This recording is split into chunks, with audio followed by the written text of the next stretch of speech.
Agradezco muchísimo esta iniciativa del Instituto Mexicano de Tanatología por este compromiso de continuar pues educando y difundiendo nuestro mensaje. Y sin más demora me gustaría que entráramos directo al tema. Y cuando estamos pensando, me gustaría que pensáramos en que el ser humano es un ser de 4 dimensiones al menos, ¿no? Nosotros concebimos al ser humano como una persona biopsicosocial y espiritual. Y cuando estamos viviendo un duelo, cuando tenemos una pérdida, sin duda, estas 4 dimensiones se ven afectadas. No podemos nada más pensar en el duelo, en una de ellas, sino que nuestras 4 dimensiones humanas se ven impactadas por el duelo. Y me gustaría que ustedes, conforme fuéramos mencionando alguna de estas, tuvieran un momento para conectar con cuál es el duelo que estás viviendo hoy. ¿Qué es lo que esta pandemia, esta contingencia ha retado en tu propia experiencia de vida? Vamos aquí solamente a mencionar algunas. Hemos perdido sin duda la posibilidad de hacer lo que deseamos, o al menos esta idea, esta fantasía que teníamos de poder hacer lo que queríamos cuando queríamos. Entonces hemos perdido de alguna forma la voluntad que nos parecía que teníamos, ¿no?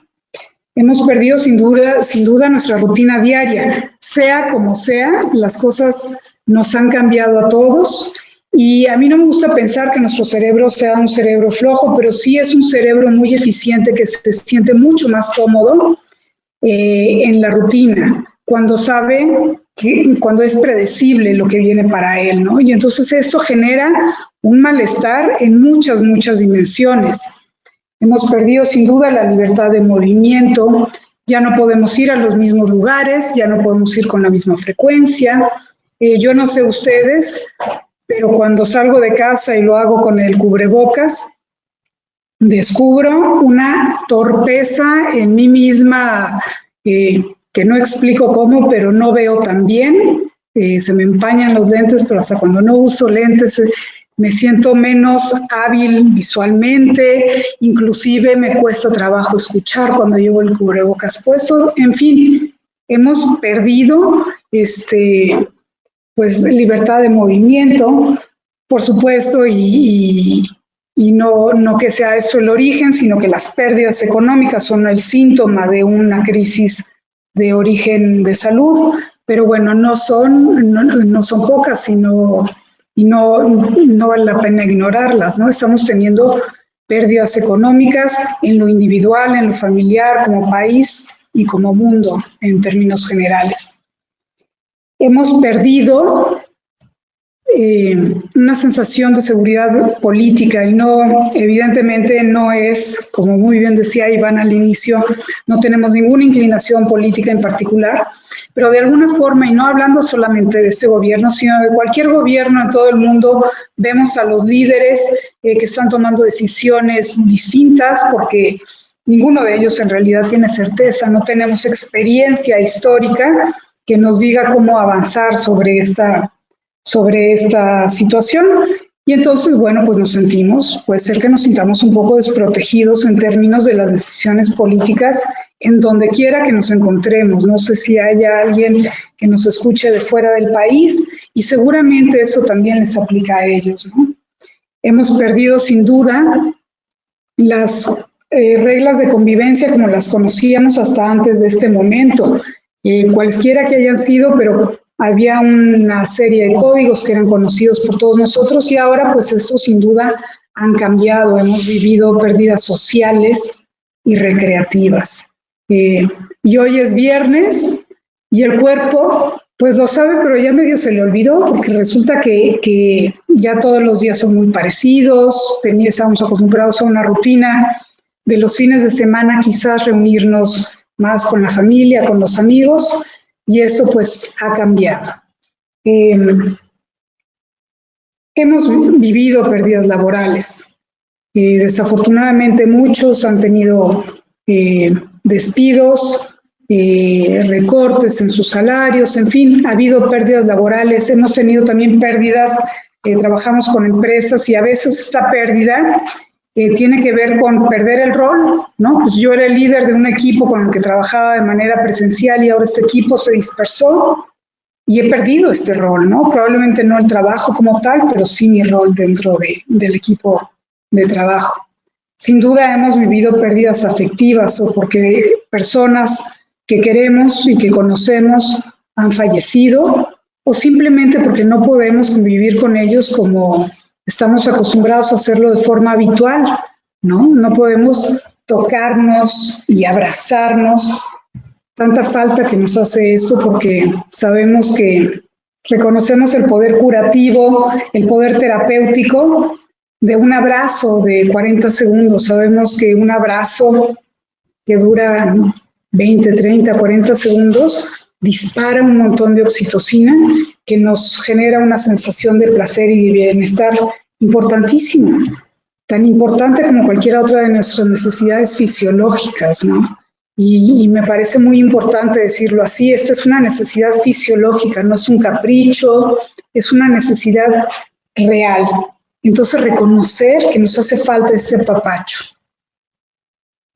Por supuesto, hay quienes han perdido la salud por un contagio, pero también hemos perdido la salud porque hemos perdido la tranquilidad, hemos perdido algunos, oímos de manera muy recurrente y la semana pasada creo la doctora Orozco nos hizo favor de hablarnos de la ansiedad y su vinculación con el insomnio y cómo esta es una danza bastante poco virtuosa en donde la ansiedad provoca insomnio y a su vez el insomnio provoca ansiedad. Y esto de alguna forma va demeritando nuestra salud, ¿no? La pérdida de seguridad. Y la seguridad, si se acuerdan de las clases de psicología de prepa, inclusive, pues Abraham Maslow ya nos hablaba de esta pirámide de necesidades del ser humano, en donde el segundo escalón, es decir, después de que están satisfechas las necesidades biológicas, fisiológicas que atienden esa parte muy física de nuestra existencia, el siguiente escalón de necesidades, según Maslow, es precisamente la necesidad de seguridad. Y la hemos perdido. Y la seguridad no solamente como una necesidad, sino también como un sentimiento, recordando que un sentimiento pues es como la suma de una emoción más una cognición, ¿no? ¿Qué es lo que nos estamos diciendo? Hemos perdido identidad personal porque nuestra rutina ha cambiado, nuestros roles han cambiado dentro de la familia, dentro de nuestro trabajo, dentro de nuestra cotidianidad, eso ha cambiado. Y entonces, pues, eso también, pues, modifica nuestra propia identidad. Y no es que hayamos perdido la identidad como tal, pero esta se ha visto modificada. Y bueno, pues una lamentable pérdida que tenemos y que cada día estamos escuchando más es este dolor de los dolientes, de los deudos, de no poder despedir, de no poder dar los cuidados hacia el final de la vida de sus seres queridos cuando estos pues mueren en aislamiento precisamente por COVID. Vamos a hablar un poquito más adelante de eso, de los rituales que podemos hacer para, no nada más los rituales, sino cómo afrontamos estos asuntos. Muy bien. Estoy tratando por aquí de leer, pero me parece que no hay nada en el chat. Está ok, entonces si hubiera algo, pues insistan ahí a ver si logro percatarme.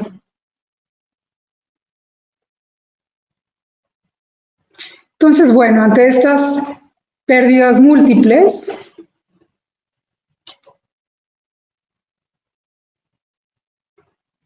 tic, tic, tic.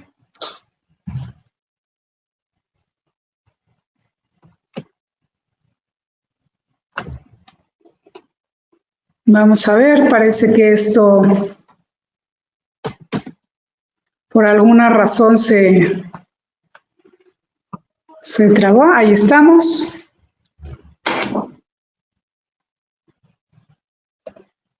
También hemos perdido la posibilidad de trabajar como lo hacíamos hasta antes de esta época.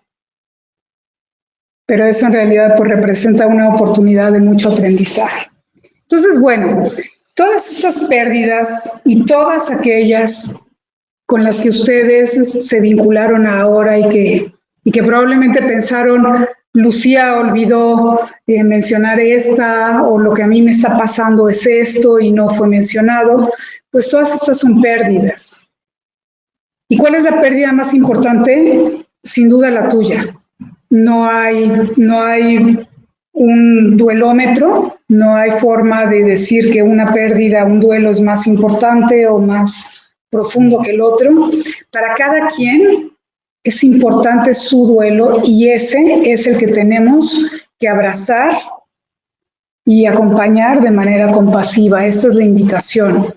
A veces los duelos que, por ejemplo, los niños están viviendo, un niño puede estar dentro de casa muy afligido porque extraña a sus amiguitos, porque ya no se reúne con ellos, porque además seguramente está estresado con esta nueva modalidad de tomar clases de manera virtual, en fin, ¿no? Y probablemente papá y mamá están preocupados por otras cosas que desde la perspectiva del adulto parecen más importantes, ¿no?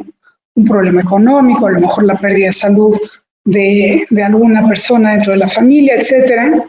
Pero no por ello la pérdida del niño o el duelo del niño es un duelo menos importante. Y me parece que este es un llamado, o me gustaría hacer este llamado a todos ustedes a reconocer que el duelo que cada quien está viviendo, ese es el duelo más importante. Y buscar dentro de el alma compasiva y empática que hay en cada uno de nosotros, porque esa es nuestra naturaleza, a eso hemos sido llamados, reconocer esta alma, esta condición empática y poder desde ahí acompañar a las personas que tenemos más cerca. Necesitamos de toda la comunidad para poder hacer frente a esta situación. Entonces, bueno, pues definir qué es el duelo. Cada pensador, cada tanatólogo, cada filósofo, inclusive desde la antigua Grecia, desde Freud, todas las escuelas psicológicas, en fin, ha habido muchos pensadores que piensan en torno al duelo y el duelo pues es esto que nos duele por la pérdida. Y para el día de hoy he tomado esta definición de Nancy O'Connor, que es sencilla pero que me parece que engloba de lo que hoy me gustaría hablarles. Es el conjunto de sentimientos, recuerda, el sentimiento es una emoción, más una cognición, reacciones y cambios que ocurren durante el proceso de cicatrización de una herida por la pérdida de un ser querido. Y en este momento a mí me gustaría regresar un poco. Por aquí tengo algún micrófono abierto que está haciendo mucho, veo varios micrófonos abiertos y se hace mucho eco, entonces les pediré que nos ayuden con sus micrófonos, manteniéndolos. Gracias. Muchas gracias. Entonces,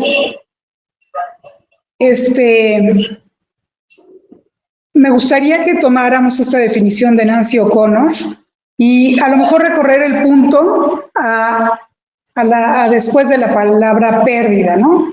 Es este proceso de cicatrización con todos los cambios que implica, los cambios en conducta, los cambios en la manera en la que pensamos, en la que respondemos cognitiva, emocionalmente, espiritual y biológicamente a la vida por la cognición de una pérdida.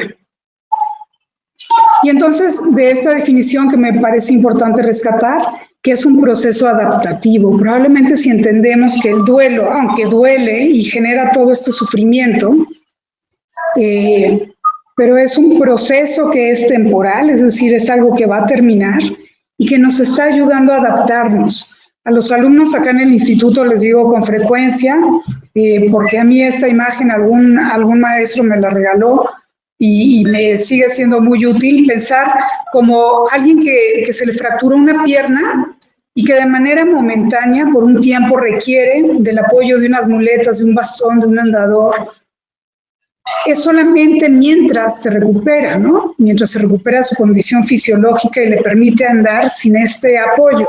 Pues lo mismo el duelo, lo mismo las etapas del duelo, son estos apoyos, y así como jamás retiraríamos de forma brusca una muleta o un bastón, pues también seamos conscientes que cada una de las etapas del duelo le está brindando un apoyo a este doliente. Entonces, desde ahí aprendamos a reconocer, observando la muleta, observando el apoyo que está requiriendo este individuo, podemos reconocer cuál es la etapa por la que está atravesando y probablemente desde ahí, o deseablemente desde ahí, ser acompañantes muy compasivos y muy empáticos de este dolor. También es importante reconocer que si bien la doctora Elizabeth Kubler-Ross, que vamos en un momento a ver cuáles son las etapas que ella menciona, evidentemente no es la única. Hay muchísimos autores que hablan de las etapas y de las fases y que usan distinto lenguaje, pero que todos de alguna forma están describiendo un proceso, y todos ellos, en lo que todos ellos coinciden, es que es un proceso que, aunque puede describirse en una generalidad, en su carácter universal, pues que es una experiencia personal, ¿no? Entonces, reconozcamos el carácter personal del duelo y reconozcamos que requiere y merece un tiempo. Así como cuando tenemos una herida física y damos un tiempo y damos un cuidado para permitir esta cicatrización en el cuerpo, permitamos esta cicatrización en lo más profundo de nuestra experiencia. Ahora, ¿por qué el duelo no se vive, por qué no lo vivimos iguales? Y eso es algo que ha sido descrito por muchas personas a lo largo del tiempo. ¿Por qué no todo el mundo tiene la misma experiencia? Y quienes hemos perdido a personas a las que amamos, sabemos que no todo el mundo se comporta de la misma forma o tiene las mismas reacciones ante la misma pérdida o la aparente misma pérdida, ¿no? Y estas son algunas de las causas que generan esta imagen. Me gusta porque me parece que presenta personas como muy tutti frutti, como muy diversas, ¿no? Y entonces entender esta diversidad en la cara, en el rostro de nuestra comunidad, también nos invita a reconocer la diversidad en la forma en la que afrontamos el duelo. ¿Y cuáles son algunas de estas características? Pues los recursos externos del individuo que ha perdido a alguien o algo, y también sus recursos internos. ¿A qué me refiero con los recursos externos? Al grupo de apoyo, a la red social con la que esta persona cuenta, a qué tan cercano tiene a sus amigos, a sus seres queridos, cómo están otras situaciones, por ejemplo, un tema económico, pues por supuesto que el duelo se vive distinto ante una situación de una mejor posición que de una posición económica más precaria, ¿no? Se complica el asunto. Y también los recursos internos, y por ahí veo que también dice personalidad como parte de los recursos internos. ¿Cuál es mi experiencia? ¿Cuál es mi carácter? ¿Cuál es mi temple frente a estas situaciones de vida? Pues esos son los recursos internos. Ahora, importante saber que esos recursos internos, pues algunos de ellos nacemos con ellos, pero sobre todo aprendemos a desarrollarlos. Y esta es la invitación, a saber que si en este momento estás viviendo un duelo complicado o un duelo muy prolongado, esto es algo que puedes modificar y que merece ser tratado y acompañado para que generes estos recursos internos y puedas salir de mejor manera de este proceso de cicatrización. ¿Cuál era el vínculo con la persona que ha fallecido? Oye, ¿quién lo padece más? ¿Quién vivía muy cerca o quién vivía muy lejos? Pues a veces y a veces. No es lo mismo perder un hermano con el que te reúnes todos los domingos que perder un hermano que quizás vive en otro continente y al que veías una vez cada 2 años, ¿no? Hay una familiaridad y hay otra serie de cosas depositadas en un escenario o en otro. El contexto de la pérdida, por supuesto, por ahí me salté esta línea, este bullet, cómo se dieron las cosas, cuáles son todas las características que hay en el entorno de esa persona que ha perdido a alguien. ¿Cuál es la cercanía que se ha guardado con la persona que muere hacia los últimos días de su vida, ¿no? Sabemos que estar cerca de la persona que fallece y sentir que hemos dado estos cuidados, que hemos acompañado amorosa y efectivamente a las personas, nos ayudan mucho a sobrellevar, ¿no? Y bueno, pues ahora decíamos a un inicio, pues esto parece que no es una posibilidad hoy día, ¿no? Entonces, pues por supuesto que esto complica el proceso de cicatrización, el duelo. ¿Cuál es el nivel de comunicación que teníamos con la persona que ha fallecido? ¿Cuáles son otras crisis que hay al mismo tiempo, ¿no? Además de estar, hemos acompañado a personas que han tenido familiares que han muerto por COVID y que a la vez están teniendo que cuidar a otros familiares que ya también están infectados, pero además están lidiando con un problema económico, de falta de trabajo, en fin, son muchas crisis simultáneas y por supuesto que esto complica el escenario, ¿no? ¿Cuáles son las edades tanto de la persona que murió como de los deudos, de quienes lo sobreviven, ¿no? Y sabemos que cuando el deudo está en los extremos, es decir, cuando son niños o cuando son ancianos, o no han desarrollado todavía suficientes recursos internos y externos propios o han perdido muchos de estos recursos y esto nos complica en el duelo. Entonces, pues es distinto y puede ser más grave cuando estamos en estos extremos de la curva de edades. Y por supuesto, ¿cuál es la cultura en la que hemos nacido, crecido, que nos ha educado, que nos ha ayudado a formar una idea personal de la muerte? ¿Qué es lo que yo considero y cómo veo el tema de la muerte? Pues tiene que ver con cómo voy a afrontar el duelo en este momento. Muy bien.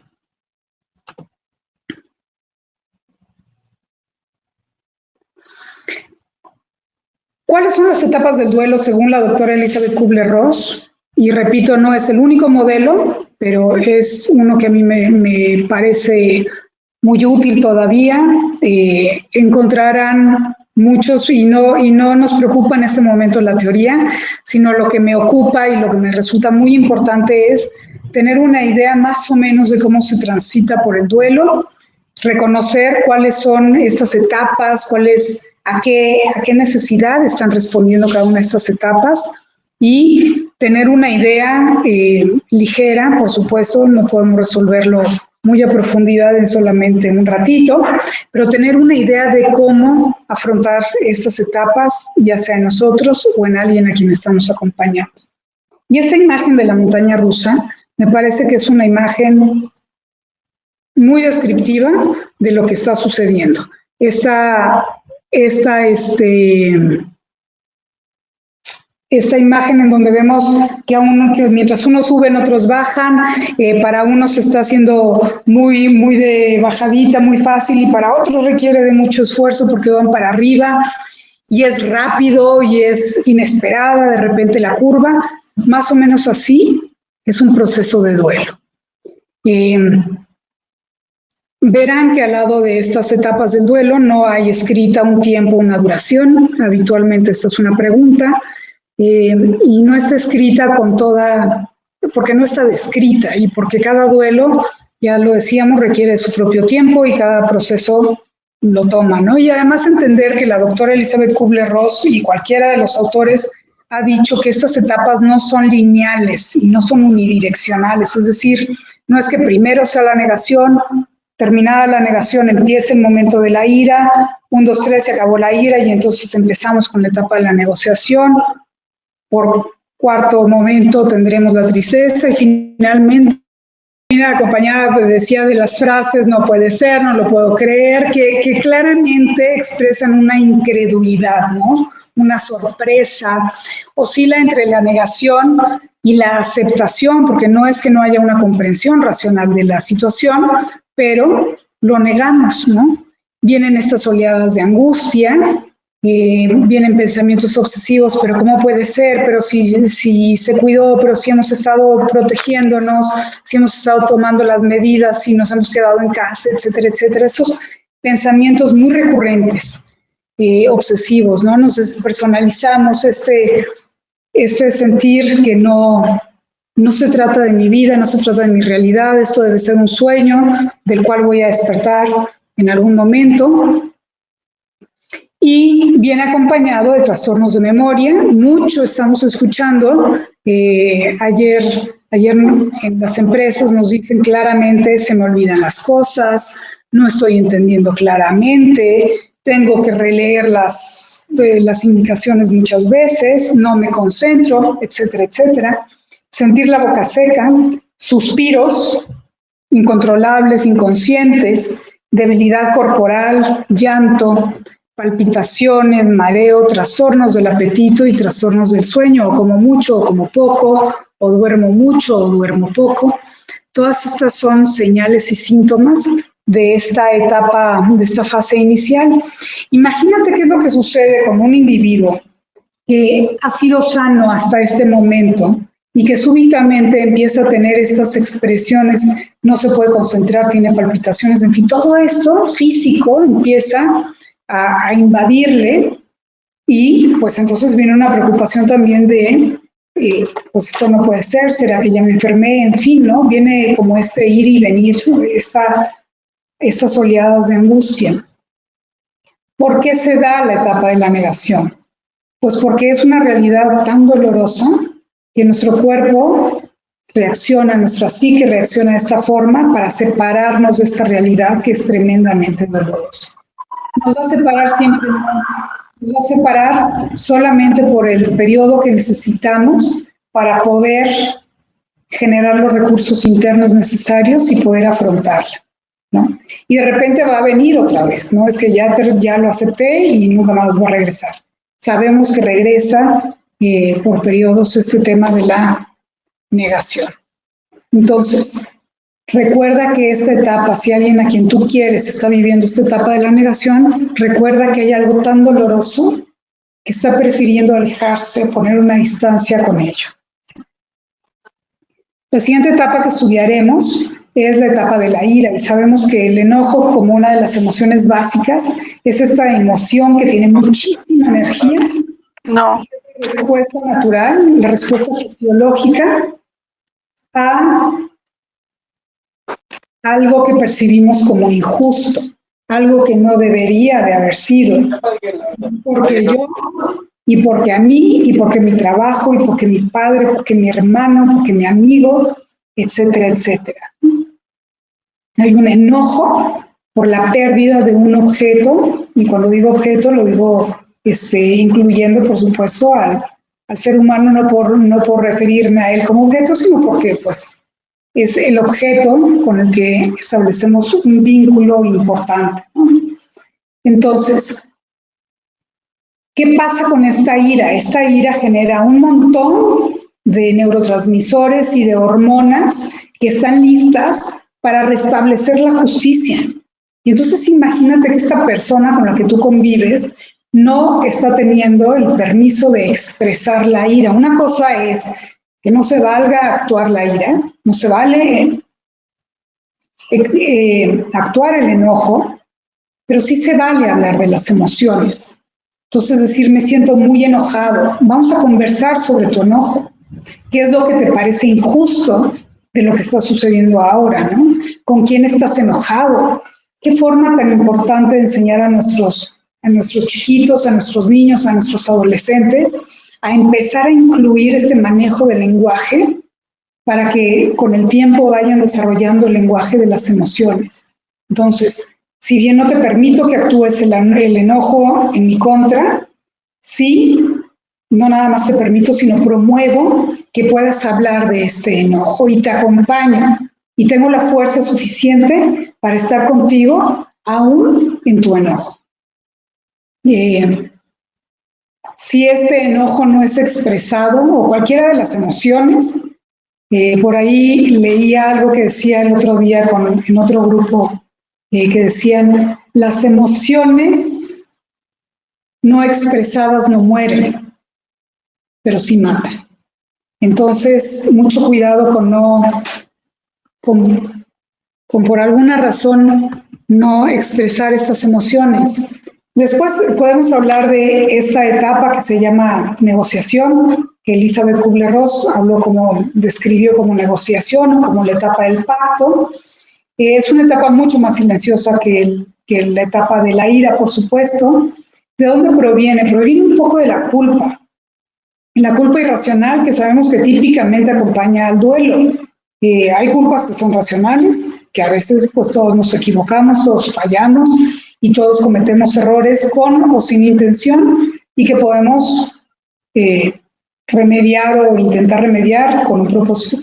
Pero hay una culpa que es irracional y el duelo muchas veces tiene una gran dosis de esta culpa irracional, en donde escuchamos frases como si hubiera, debí de haberlo llevado a otro médico, y si hubiera dado el medicamento, y si le hubiera pedido ayuda a, no sé, ¿no? Todas estas frases que nos decimos cuando hemos perdido a alguien o algo que valoramos mucho. Esta fase, como verán, ya nos habla de empezar, estamos ya teniendo contacto con la realidad, ya no estamos negando tanto esta realidad, ya empieza un poco de aceptación, pero todavía es tan doloroso que queremos retrasarlo un poco, ¿no? Y nos regresa a estados donde estamos acostumbrados a que una consecuencia tiene un efecto, es decir, como cuando éramos niños, si me como la sopa me darán postres, si estudio saco 10, etcétera, ¿no? Es esta forma de querer ser protegidos por alguna fuerza, por alguna autoridad que en ese momento consideramos como más grande que nosotros mismos, y estamos buscando posponer el desenlace de las cosas que no nos encantan. ¿Y de qué es de lo que nos habla esta etapa? Pues que necesitamos sentirnos seguros. Entonces ayudemos a las personas a las que queremos y que notamos en esta etapa de negociación a darles seguridad. ¿Y cómo les damos seguridad? Pues escuchando y entendiendo qué es lo que en este momento les hace sentir inseguros. Mucho ojo con esta etapa porque pasa bien disimulada, pasa de forma muy discreta, no es una etapa ruidosa. Después podemos hablar de la tristeza, que además de ser otra de las emociones básicas, es también una de las etapas, y esta es la emoción básica que está íntimamente vinculada a la pérdida. Esta, a diferencia del enojo, tiene una energía muy hacia adentro, no tiene gran energía de acción, al revés, es de una energía muy baja, y esta nos invita a estar con nosotros mismos. Es un momento de introspección en donde lo que nos está enseñando es a escuchar en lo más profundo de nuestro ser qué es aquello que consideramos valioso y que hoy hemos perdido. Porque si bien perdemos probablemente a una persona o un trabajo o una posición, cualquiera de las pérdidas de las que ya hemos hablado, ¿qué valor le otorgábamos cada uno de nosotros a esto que hemos perdido? Es un valor distinto y eso nos revela no nada más qué es lo que hemos perdido, sino que nos da información muy valiosa de quiénes somos cada uno de nosotros. Y aunque es una etapa dolorosa, es muy necesaria para poder reconstruirnos y poder sanar este periodo de cicatrización. En este momento el individuo prefiere estar solo. Hay un cansancio físico muy importante, parece, la gente lo describe como es que siento el cuerpo que me duele como si hubiera corrido un maratón, es agotador. Y pues está buscando un significado. Después podemos hablar de la aceptación.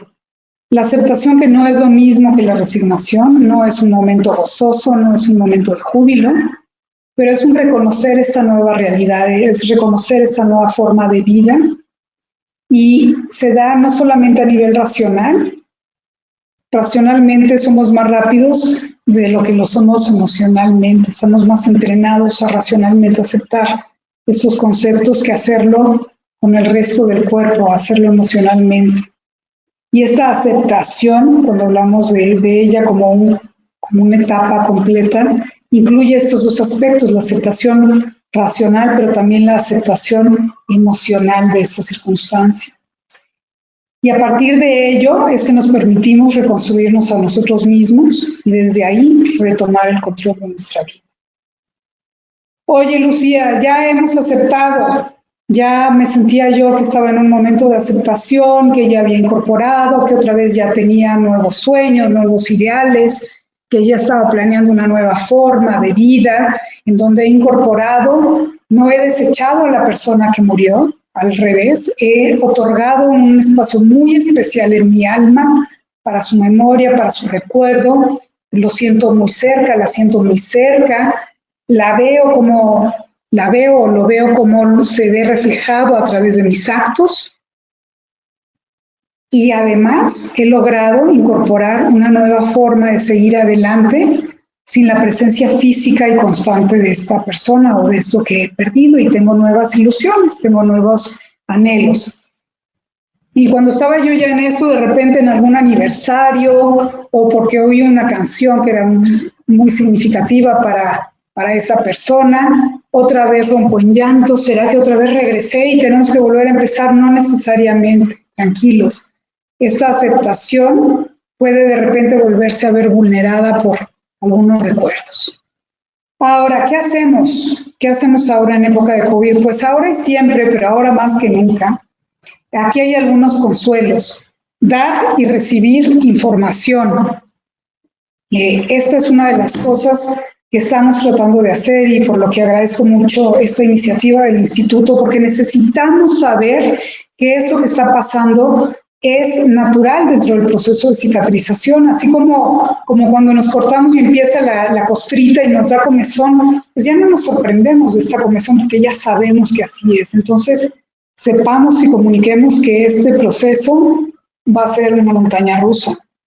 Tomemos las tareas que nos propone William Worden o cualquiera de los, vamos a hablar de ellas en un momento, pero tomémosla con tranquilidad, seamos compasivos, no queramos ser como muy eficientes de hacerlo con un calendario y con una cosa, con una guía escrita. Tomémosla con tranquilidad, estamos siendo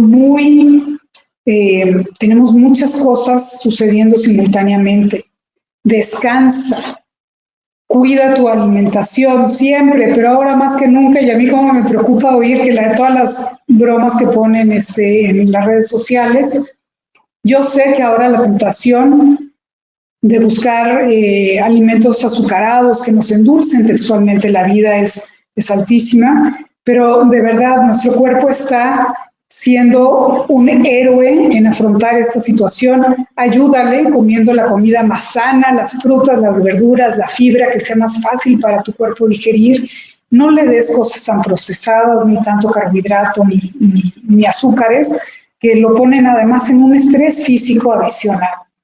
Cuida tu salud en términos generales con las medidas de protección necesarias. Haz ejercicio.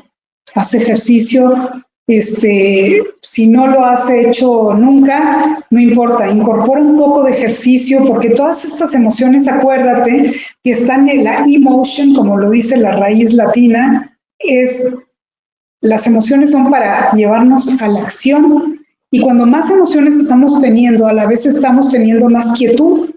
Necesitamos de forma activa darle este ejercicio al cuerpo para poder darle salida a estas emociones. Tengamos encuentros virtuales como este que estamos teniendo. Ahora somos demasiados, pero por aquí en esta pantalla veo algunas caritas ya muy chiquititas por la cantidad de gente que nos acompaña el día de hoy, pero tengamos esos encuentros virtuales con la familia, con los amigos. Tengamos rituales simbólicos. Vamos a hablar de ello un poco más adelante. Y cuida mucho las conversaciones. Sé muy cuidadoso de qué conversaciones estás escuchando a través del celular. ¿Cuáles son las conversaciones que escuchas a través de las noticias? Sé muy selectivo con las conversaciones. Quienes somos coaches ontológicos o que comparten mi formación como neurolingüistas, sabemos la importancia del lenguaje. El lenguaje genera realidad. Y si constantemente estoy inmerso en una conversación que no me fortifica, sino que por el contrario me debilita, no me estoy haciendo ningún bien. Carla, ¿cómo se llama esta mexicana que escaló el Everest? Me encanta porque tiene una entrevista que dice comida chatarra, pensamientos chatarra. Y yo también añadiría, ¿cuál es la conversación chatarra que en ese momento no te sirve?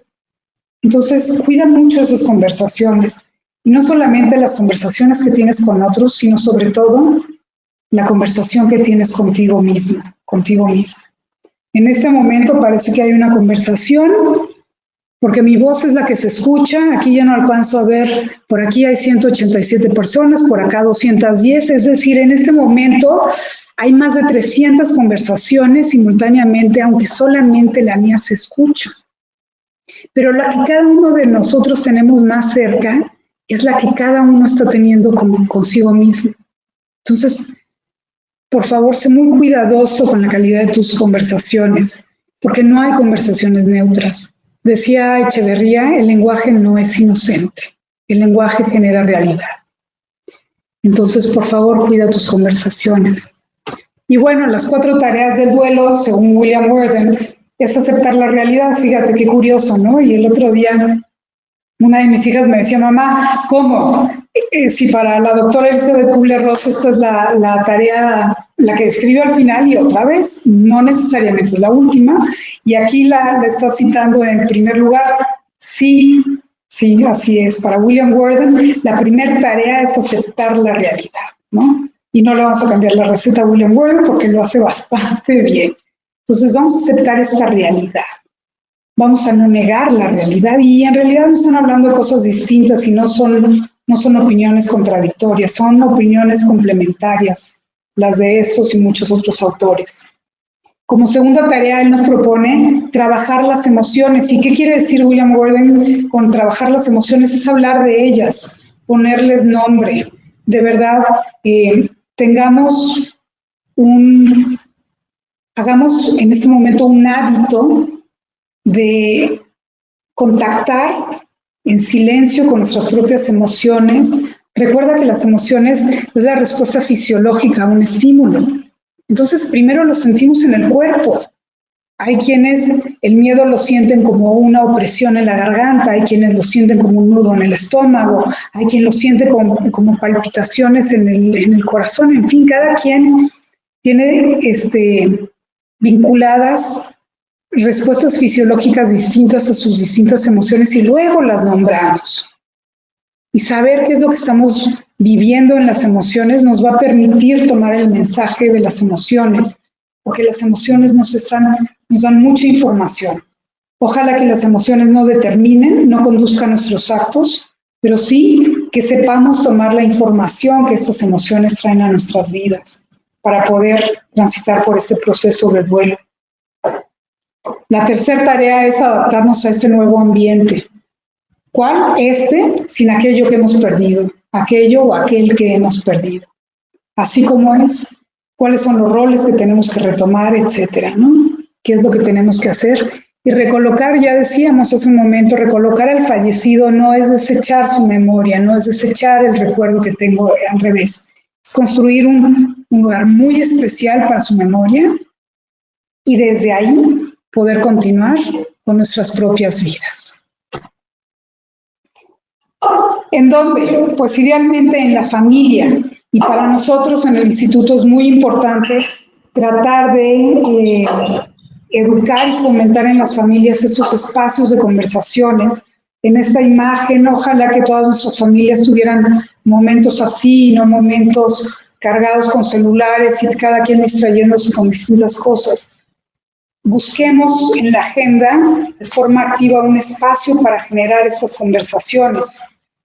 ¿Y cómo debemos de conversar? Suspendiendo los juicios, tolerando las emociones de los demás, respetando que este duelo es un duelo que papá, mamá e hijos van a vivir de forma asincrónica, es decir, no se va a vivir de forma simultánea cada una de las etapas. No tratar de brincar y decir no te sientas triste o decir no te sientas enojado, como ¿por qué no? Vamos a hablar de qué es lo que te enoja y no tratemos de cambiar las emociones que están viviendo las personas dentro de nuestra familia. Nada más, si logramos nombrarlas, validarlas y acompañarlas, estaremos haciendo un gran trabajo dentro de la familia para acompañar los duelos que cada uno de nosotros estamos viviendo.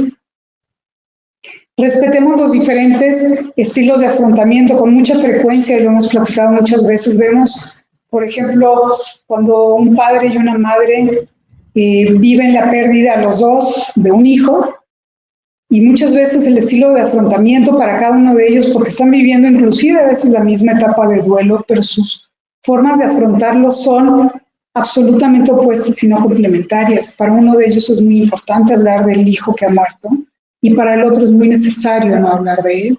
Para uno es muy importante mantener sus cosas y para el otro es muy importante quitar todo aquello que materialmente le recuerde. Entonces, no tenemos que hablar del hijo que murió, pero sí vamos a hablar de lo que cada uno estamos sintiendo. Y cuando logramos tener estas conversaciones cruciales, logramos que hacia adentro de cada uno de estos sistemas familiares puedan encontrar acuerdos y establecer acuerdos para acompañarse mutua y amorosa y compasivamente. Vamos a compartir estrategias. Oye, ¿y tú cómo le estás haciendo? Y a lo mejor lo que para uno es útil, resulta que también para el otro y solamente no lo sabía, ¿no? Y vamos a conmemorar juntos con distintos rituales. Por supuesto, también habrá actividad, no todo lo podemos hacer con la familia. Tendremos retos que resolver y tenemos tareas que resolver de manera individual, y para esto, bueno, aquí algunas de muchísimas estrategias. Una de ellas es llevar un diario del duelo, nombrando y validando las emociones, ¿no? Teniendo, y creo que parte del valor de llevar este diario del duelo, cuando lo hacemos con los alumnos del instituto y les pedimos como una tarea académica que lo hagan, ellos mismos descubren el valor terapéutico, el valor sanador de llevar esto, porque entre otras cosas te estás dando el tiempo de estar contigo y no necesitas mucho tiempo, son solamente unos minutos para entrar en contacto y en el silencio que requerimos para poder reconocer cuáles son las emociones que estoy viviendo y desde ahí tomar el mensaje que estas me regalan. Mantente conectado socialmente. Está bien tener momentos de aislamiento, de estar solo contigo mismo, pero cuidado, somos seres gregarios. Los seres humanos somos seres de manada, nos necesitamos. No es, claro que hay diferencias en los estilos, hay quienes son gregarios multitudinarios y hay quienes son gregarios más en petit comité, más en grupitos más chiquitos, pero sí somos seres gregarios y necesitamos mantenernos conectados. No necesitas estar conectado con muchas personas, pero sí con algunas y de forma muy íntima.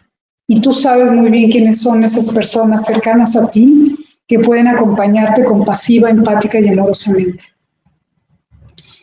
Indaga qué estrategias has tenido en el pasado con otras pérdidas, a lo mejor pérdidas menos importantes o menos múltiples que en este momento, pero nuestros estilos de afrontamiento que fueron útiles en el pasado son útiles en este momento. No tenemos que inventar nuevos. Es nada más actualizar aquellas estrategias al momento que estamos viviendo hoy día. Resuelve asuntos pendientes con la nueva circunstancia y también con la persona que ya no está o la situación que ya no está. Escribe cartas y te invitamos a que hagas rituales. No nos gusta, me atrevo a decir que en el instituto, pero bueno, al menos a mí no me gusta hablar de duelo patológico porque precisamente entendemos que el duelo es un proceso natural, es un proceso de cicatrización, que lo que está buscando es un mejor estado de adaptación para el individuo.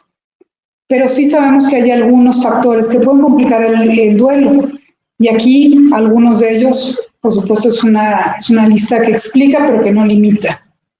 Entre ellos, por redes de apoyo emocional y social, ya decíamos, edades muy extremas, una muerte muy violenta, ¿no? Y increíble, pero en nuestro país, al mismo tiempo que estamos viviendo todos los días el mayor número de muertes por coronavirus, también gracias. Escucha bien.